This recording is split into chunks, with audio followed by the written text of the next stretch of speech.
Hello friends, welcome to రుచి వంటిల్లు. ఈ రోజు మనం బఠానీ పులావ్ చాలా టేస్టీగా ఎలా తయారు చేసుకోవాలో చూద్దాము. ఈ పులావ్ ని మనం చాలా సింపుల్ గా చేసుకోవచ్చు. ఈ పులావ్ లోకి కర్రీతో అవసరం ఉండదు, పెరుగు చట్నీతో సర్వ్ చేసుకుంటే చాలా బాగుంటుంది. ఇంకా పిల్లలకు లంచ్ బాక్స్ లోకి పెట్టడానికి కూడా చాలా ఈజీగా చేసేసుకోవచ్చు. సో లేట్ చేయకుండా వీడియోలోకి వెళ్ళిపోదాం.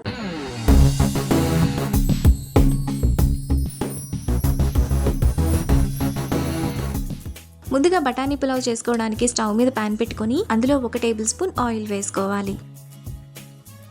ఆయిల్ వేడైన తర్వాత 2 ఇంచుల దాల్చిన చెక్క, 4 లవంగాలు, అనాస పువ్వు 1, మరాఠీ మొగ్గ 1, 4 యాలుకలు, జాపత్రి చిన్నది 1, అర టీ స్పూన్ షాజీరా, చిన్న బిర్యానీ ఆకు, సన్నగా తరిగిన 1 ఉల్లిపాయ, 2 పచ్చిమిరపకాయలు వేసుకొని మీడియం ఫ్లేమ్లో ఫ్రై చేసుకోవాలి.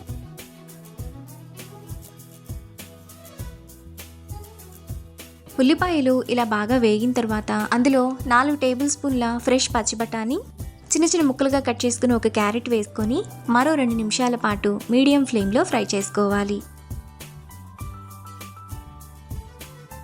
బఠానీ క్యారెట్ కూడా వేగిన తర్వాత అందులో 1 టీ స్పూన్ అల్లం వెల్లుల్లి పేస్ట్ వేసుకొని పచ్చివాసనంతా పోయేంత వరకు ఫ్రై చేసుకోవాలి.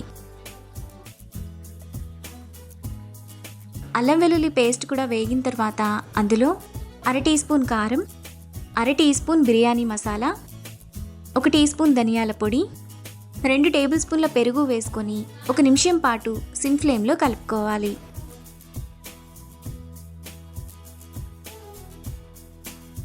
మసాలా అంతా బాగా వేగిన తర్వాత అందులో చిన్న చిన్న ముక్కలుగా కట్ చేసుకున్న 1 క్యాప్సికమ్, పావు కట్ట కొత్తిమీర తరుగు, పావు కట్ట పుదీనా తరుగు వేసుకొని ఒకసారి బాగా కలుపుకోవాలి. ఇలా కలుపుకున్న తర్వాత 1 గ్లాస్ బాస్మతి రైస్ను కడిగి వేసుకోవాలి. బియ్యాన్ని నానబెట్టాల్సిన అవసరం లేదు, అప్పటికప్పుడు కడిగి వేసుకుంటే సరిపోతుంది. ఇప్పుడు బియ్యాన్ని 1 నిమిషం పాటు మసాలాలో బాగా కలుపుకోవాలి. ఇలా కలుపుకున్న తర్వాత అందులో 2 గ్లాసుల నీళ్లు పోసుకోవాలి. 1 గ్లాస్ రైస్కు 2 గ్లాసుల నీళ్లు పోసుకోవాలి. ఈ పులావ్ని మీరు ఇంట్లో మనం రెగ్యులర్గా వాడుకునే బియ్యంతో కూడా చేసుకోవచ్చు. ఇప్పుడు టేస్ట్కి తగినంత ఉప్పు వేసుకొని ఒకసారి కలుపుకోవాలి.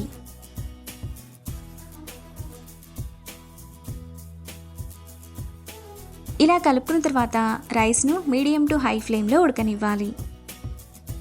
రైస్లోని నీరంతా ఇలా ఎగిరిపోతున్నప్పుడు అందులో పావు టీ స్పూన్ కసూరి మేతి వేసుకొని అడుగు నుంచి స్లోగా ఒకసారి కలుపుకోవాలి.